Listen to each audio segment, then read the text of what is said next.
कर्नाटक में road show के दौरान पीएम मोदी की सुरक्षा में बड़ी चूक हुई है। आपको बता दें कि पीएम मोदी कर्नाटक के दावणगेरे में रोड शो कर रहे थे, जिस दौरान एक अनजान शख्स ने उनके काफिले के करीब पहुंचने की कोशिश कर रहा था। अनजान शख्स ने पीएम मोदी के पास जाने की कोशिश की, हालांकि सुरक्षा बलों ने उन्हें काफिले से दूर कर दिया। बाद में उन्हें पुलिस ने हिरासत में ले लिया। इससे पहले पीएम मोदी ने व्हाइटफील्ड कादुगोड़ी से कृष्णराजपुरा तक 13.71 किलोमीटर लंबी मेट्रो लाइन का उद्घाटन किया। 4,249 करोड़ रुपए की लागत से बनी इस लाइन पर 12 मेट्रो स्टेशन है। उन्होंने नव उद्घाटित मेट्रो लाइन पर सवारी भी की और अपनी यात्रा के दौरान मेट्रो के कर्मचारियों व श्रमिकों समेत विभिन्न क्षेत्रों के लोगों के साथ बातचीत की।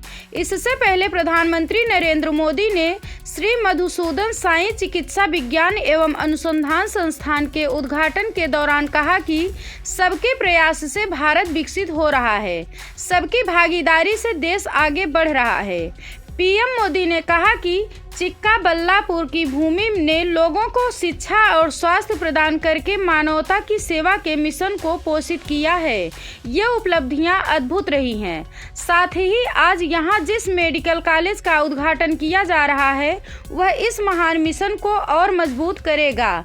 पीएम मोदी ने कहा, आज़ादी के अमृत महोत्सव में देश ने विकसित होने का संकल्प लिया है। कई बार लोग पूछते हैं कि भारत इतने कम समय में विकसित कैसे होगा, इतनी चुनौतियां हैं, इतना काम है, ये इतने कम समय में ये कैसे पूरा होगा। इस सवाल का एक ही जवाब है, सबका प्रयास। आजादी के अमृत महोत्सव में देश ने विकसित होने का संकल्प लिया है। कई बार लोग पूछते हैं कि भारत इतने कम समय में, क्योंकि मैंने कहा है 2047 जब आजादी के 100 साल होंगे, तो लोग पूछते हैं कि इतने कम समय में भारत विकसित कैसे बनेगा। इतनी चुनौतियां हैं, इतना काम है, इतने काम कम समय में पूरा कैसे होगा। इस सवाल का एक ही जवाब है, सशक्त जवाब है, संकल्प से भरा जवाब है, सिद्धियां प्राप्त होने की ताकत वाला जवाब है, और वो जवाब है सबका प्रयास।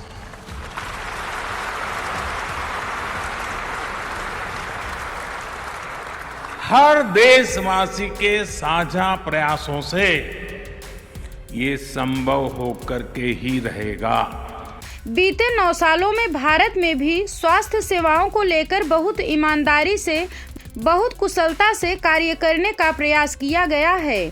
देश में मेडिकल एजुकेशन से जुड़े अनेक रिफॉर्म किए गए हैं। उन्होंने कहा कि चिक्काबल्लापुर आधुनिक भारत के आर्किटेक्ट में से एक सर एम विश्वेश्वरैया की जन्मभूमि है। अभी मुझे सर विश्वेश्वरैया की समाधि पर पुष्पांजलि का सौभाग्य मिला। इस पुण्य भूमि को मैं सिर झुकाकर प्रणाम करता हूँ।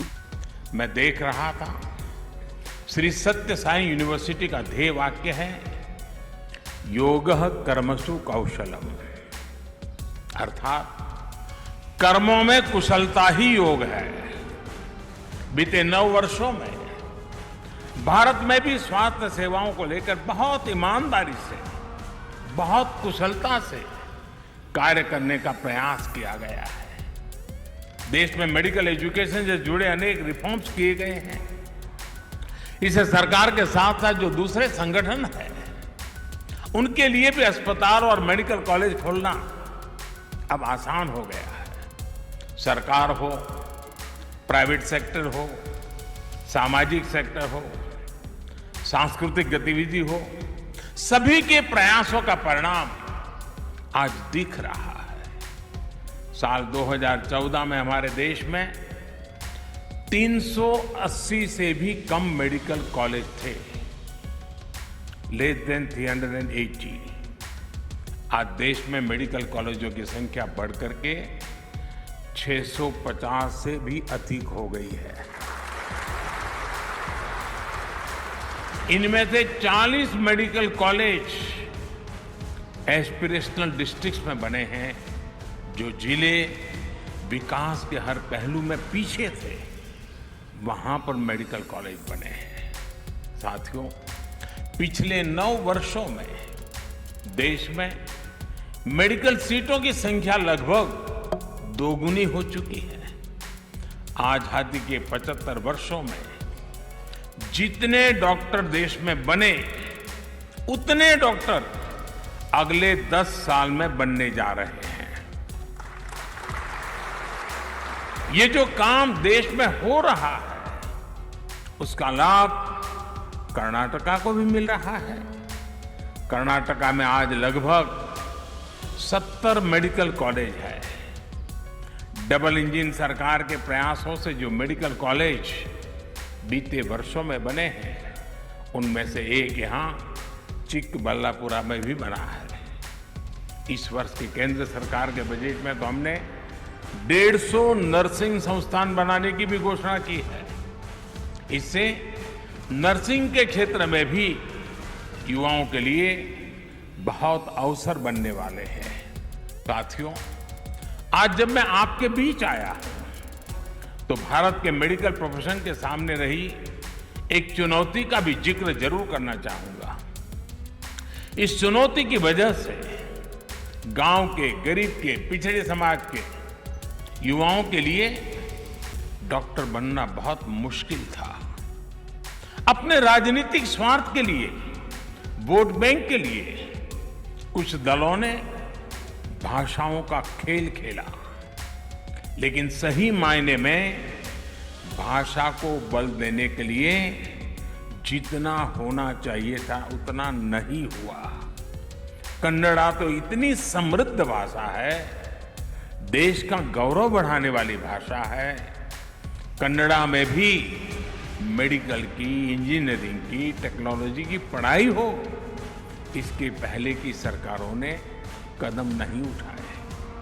ये राजनीतिक दल नहीं चाहते थे कि गांव, गरीब, दलित, पिछड़े परिवार को बेटे बेटी भी डॉक्टर, इंजीनियर बन सके। गरीबों के हित में काम करने वाली हमारी सरकार ने कन्नड़ा सहित सभी भारतीय भाषाओं में मेडिकल की पढ़ाई का विकल्प दिया है।